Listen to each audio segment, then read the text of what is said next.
নমস্কার দর্শক বন্ধু, তৃপ্তির রান্নাঘরে আপনাদের সকলকে স্বাগত জানাই। আশা করি সকলে ভালো আছেন, আমিও ভালো আছি।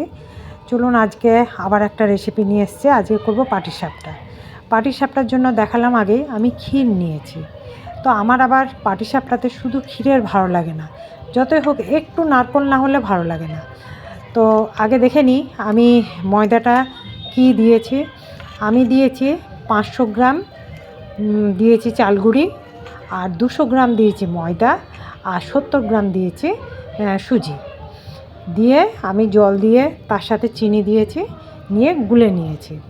আর দেখুন আমি ওই ক্ষীরটার সাথে কিছুটা নারকেল পুর আমি মেখে নিচ্ছি।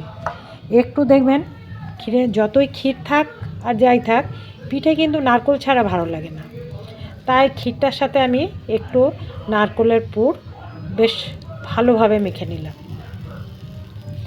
আর ক্ষীরটা এত সুন্দর হয়েছে, একদম হাতে ঘি বসে যাচ্ছে।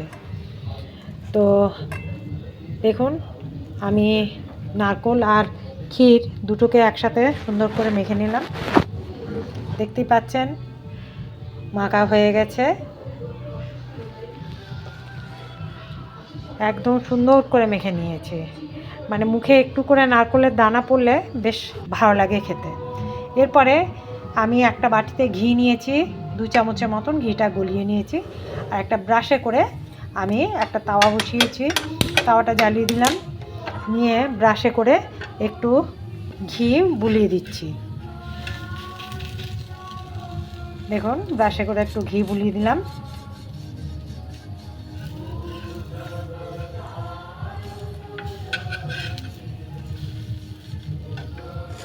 এরপরে আমি একটা হাতাতে করে আমি ওর মধ্যে দিয়ে দিচ্ছি পাটিসাপটার যে ব্যাটারটা আমি করে রেখেছিলাম, সেটা হাতাতে করে, দেখুন এই হাতাটায় আমি 2 হাতা করে দিয়ে দিচ্ছি। দিয়ে একটু ভাজা ভাজা করছি।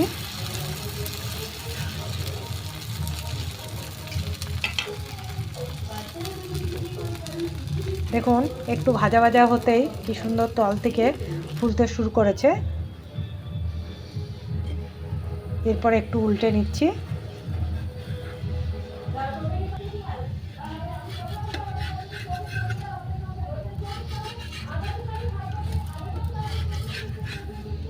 দেখুন উল্টে নিলাম, বেশ সুন্দর ভাজা ভাজা হয়ে গেছে। এরপরে আমি পুরটা দিয়ে দিচ্ছি।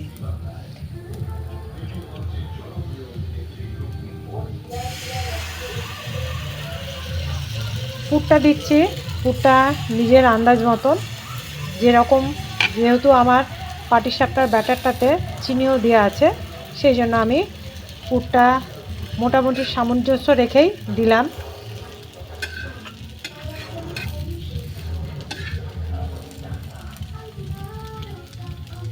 এবং ভালো করে পুরটা দেওয়ার পর উল্টে নিলাম। এইভাবে আমি সবগুলো করে নিচ্ছি। দেখুন মোটামুটি আমার অনেকগুলোই করা হয়ে গেছে, বেশ সুন্দর লাগছে দেখতেও। হ্যাঁ, পাটিসাপটাটা আশা করি খেতেও ভালো লাগবে। যদি আপনাদেরও রেসিপিটা যদি ভালো লাগে তাহলে অবশ্যই একবার বাড়িতে বানিয়ে দেখবেন। আর যদি ভালো লাগে তাহলে একটা লাইক করবেন।